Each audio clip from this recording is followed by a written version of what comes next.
کہ اپنے مذہب کے مطابق حل کرنے میں دشواری ہو کسی طرح کی،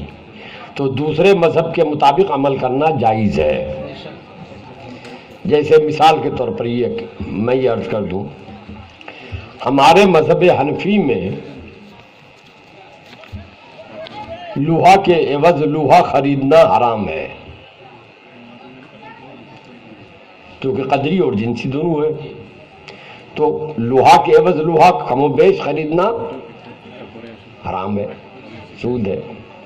مگر حنفی مذہب میں یہ سود نہیں ہے، وہ شافعی مذہب میں یہ سود نہیں ہے، ان کے ہاں دوسری چیزیں ہیں، جو ان کے ہاں سود ہیں وہ ہمارے ہاں نہیں ہیں، ایسی چاروں مسلک میں ہے۔ اور آج دنیا جب ایک گلوبل شکل میں آ گئی ہے، آج کی دنیا مٹھی میں، تو بین الاقوامی طور پر ایسے بہت سے مسائل پیدا ہو گئے ہیں کہ ہم حنفی حضرات سود سے نہیں بچ سکتے، اور کچھ مواقع ایسے ہیں کہ شافعی حضرات بھی سود سے نہیں بچ سکتے، اور یہ بلا اتنی عام ہو گئی ہے کہ آپ اس سے الگ رہ بھی نہیں سکتے۔ تو حنفیوں کو اجازت ہوگی کہ وہ شافعی مسلک پر عمل کر لے، شافعیوں کو اجازت ہوگی کہ ایسے موقع پر حنفیوں کے مسلک پر عمل پیرا ہو جائے۔ چھٹکارے کی ایک صورت ہے، آپ کو معلوم ہے ہمارے ہاں حرمت مصاہرت چھونے سے بھی ثابت ہو جاتی ہے، شہوت کے ساتھ کسی کو چھو لے، کسی مرد نے کسی عورت کو چھو لیا یا کسی عورت نے مرد کو چھو لیا تو دونوں میں حرمت ثابت ہو جائے گی۔ کئی سال پہلے بڑا ہنگامہ ہوا تھا پورے ملک میں، ہندوستانی میں، ایک عورت نے الزام لگا دیا تھا،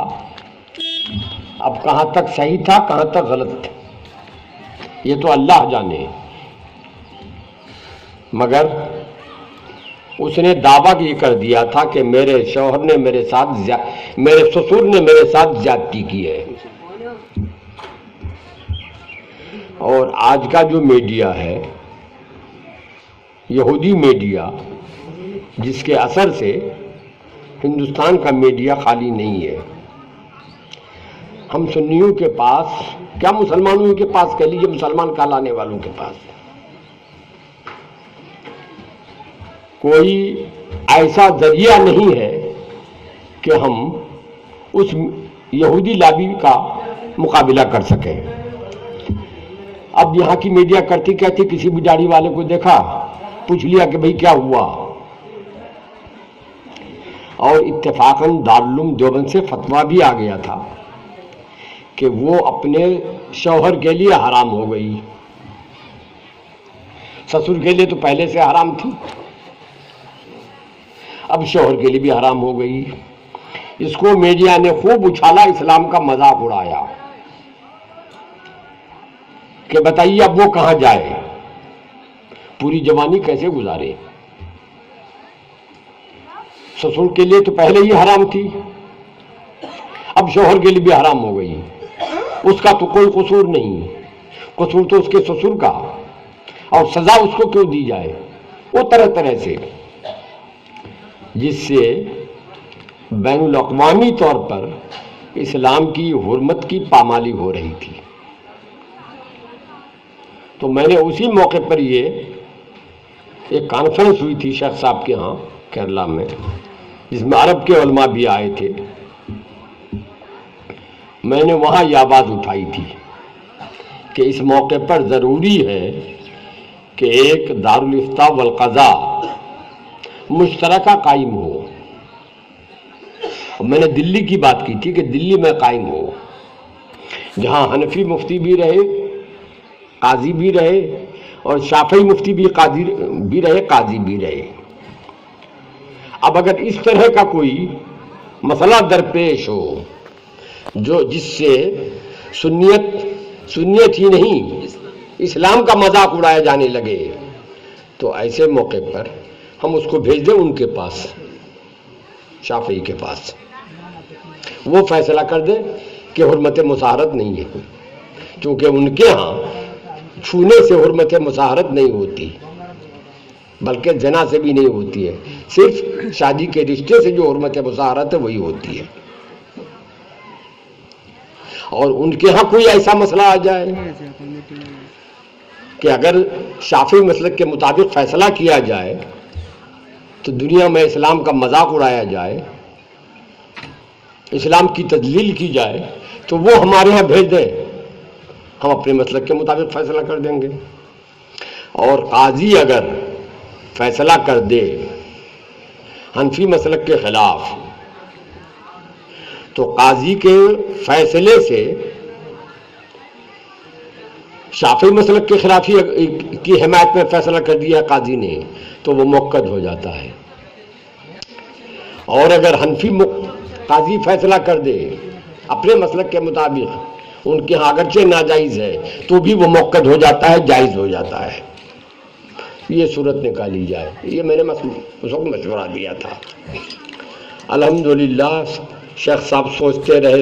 رہے، دلی میں تو قائم نہیں ہو سکا ابھی تک، مگر سن رہے ہیں انہی لوگوں کی زبانی کہ شیخ صاحب نے بنگال سے اس کام کے آغاز کرنے کا ارادہ بنایا ہے۔ ہمارے ہاں مفقود الخبر جو شوہر غائب ہو گیا، کوئی پتہ نہیں چل رہا کہاں چلا گیا، ہزار تلاش و جستجو کے بعد بھی پتہ نہیں چل رہا ہے، تو جب تک اس کی عمر 70 سال نہ ہو جائے قول مفتابے کے مطابق، ورنہ 120 سال کا بھی قول ہے کہ جب تک 120 نہ ہو جائے، کئی اقوال ہیں مگر کم سے کم 70 سال کا قول ہے، جب تک اس کی عمر 70 سال نہ ہو جائے اس وقت تک اس کا کوئی فیصلہ نہیں ہو سکتا۔ اور آج کے زمانے میں 70 سال عمر ہونے میں تو بوڑھا بڑھیا ہو جائے گا، اور اس سے پہلے ہی آدمی مر جاتا ہے، تو 70 سال کا انتظار تو کر نہیں سکتا، طرح طرح کی دقتیں ہیں اس کے ساتھ۔ اور آج کے اس ہوس کے زمانے میں نفس انسان کے کنٹرول میں نہیں، تو زناکاری بڑھے گی، تو سوائے اس کے کہ کسی دوسرے مسلک کا سہارا لیا جائے کوئی چارہ کار نہیں۔ اسی لیے ادارے شریعہ پٹنہ میں جب قائم ہوا تو حضور مفتی اعظم ہند نے اپنے ان کے رفقا میں ایک ہی تھے بس اس وقت زندہ، حضرت برہان ملت، باقی ان کے سب بعد کے لوگ تھے، وہ تلامذہ کے صف میں آنے والے، جیسے حافظ ملت تھے، مجاہد ملت تھے، مفتی رفاقت حسین صاحب تھے، یہ لوگ، ان لوگوں نے غور و خوض کر کے مالکی مذہب کے مطابق فتویٰ دینے کا اور فیصلہ کرنے کا اختیار دیا اور دستور بنایا کہ ضرورت کے وقت امام مالک کے قول پر عمل کر لیا جائے۔ حضرت علامہ ابن نجوم مصری نے بحر الرائق میں یہ لکھا ہے کہ ہمارے مذہب حنفی کے مطابق کسی نے قسم کھا لی، کسی نوجوان نے، کہ جب جب شادی کروں تب تب طلاق، جب جب شادی کروں تب تب طلاق، بلکہ یہ بھی ساتھ میں کہہ دیا کہ میں نہیں کروں کوئی کرا دے تو بھی طلاق، یعنی نکاح فضولی بھی نہیں ہو سکتا، نکاح اصلی یا اصیلی تو ہو ہی نہیں سکتا، نکاح فضولی بھی نہیں ہو سکتا۔ اور امام شافعی کے ہاں چونکہ یہ شرط لغو ہے، چونکہ اضافت چاہیے، اور اضافت کے ساتھ جس وقت وہ بول رہا ہے ملک چاہیے، ہمارے ہاں ملک ضروری نہیں ہے، ملک کی طرف اسناد کافی ہے، تو اس نے کہا کہ جب جب شادی کر لوں تو ملک کی طرف اضافت ہو گئی، نسبت ہو گئی، ان کے ہاں ملک چاہیے بولتے وقت، اور ابھی شادی نہیں کی تو طلاق کس کو ہو رہی، اس لیے ان کے ہاں طلاق واقع نہیں ہو گئی۔ اب علامہ ابن نجیم فرماتے ہیں، آج سے کئی سو سال پہلے اپنے زمانے کے اعتبار سے کہا انہوں نے، آج تو بدد اولا ہے یہ۔ اور علامہ ابن نجیم مصری نے لکھا ہے رسم المفتی میں کہ اس زمانے کا آدمی زندگی بھر کنوارا نہیں رہ سکتا، یا عورت زندگی بھر کنواری نہیں رہ سکتی، زمانہ فتنے کا ہے۔ اگر اس کی شادی کی کوئی سبیل نہ ہو تو زناکاری بڑھے گی، عام ہو جائے گی۔ تو اس زنا سے بچنے کے لیے طریقہ یہ ہے کہ امام شافعی کے مسلک کے مطابق فتویٰ دیا جائے، اس پر عمل کر لیا جائے۔ تو چاروں مسلک برحق ہیں الحمدللہ۔ اسی لیے اللہ کے رسول نے فرمایا تھا، اختلاف امتی رحمہ، میری امت کا اختلاف باعث رحمت ہے۔ میں نے جو حدیث پڑھی تھی، المسلمون کرجل واحد، المسلمین جمع کا صیغہ ہے، آپ کو بتانے کی ضرورت نہیں ہے، پوری دنیا میں کہیں بھی مسلمان ہو وہ المسلمون میں شامل ہے۔ کرجل واحد، وہ ایک کروڑ نہیں ہے، ایک ارب نہیں ہے، ایک ارب مل کے ایک آدمی ہے۔ جیسے ایک آدمی کے مختلف اعضاء ہوتے ہیں، ویسے ہی یہ افراد اعضاء ہیں اور سب کا مجموعہ ایک آدمی ہوا، کرجل واحد۔ ان اشتکا عینہ، جب کسی آدمی کی آنکھ میں تکلیف ہوتی ہے تو اشتکا راسہ، سر بھی تکلیف محسوس کرتا ہے۔ یہ نہیں کہ آنکھ میں تکلیف ہو گئی ہے تو صرف آنکھ ہی پریشان ہے، ہم تو ٹھیک ہیں، ایسا نہیں ہوتا۔ وَإِذَا اشْتَكَى رَأْسُهُ، اور جب سر میں درد ہونے لگے تو پورا آدمی بے چین ہو جاتا ہے، اشتکا کلہ، پورا آدمی ہی بیمار ہو جاتا ہے۔ تو مسلمانوں کو ایسا ہونا چاہیے کہ کانٹا چبھے آپ کے پاؤں میں اور اس کی چبھن محسوس ہو میرے دل میں، کانٹا چبھے میرے پاؤں میں، اس کی تکلیف، اس کا درد محسوس آپ کریں اپنے دل میں۔ یہ ہے اسلام کی دعوت، اسلام کا پیغام۔ الحمدللہ یہاں جو ہم آئے ہیں آج،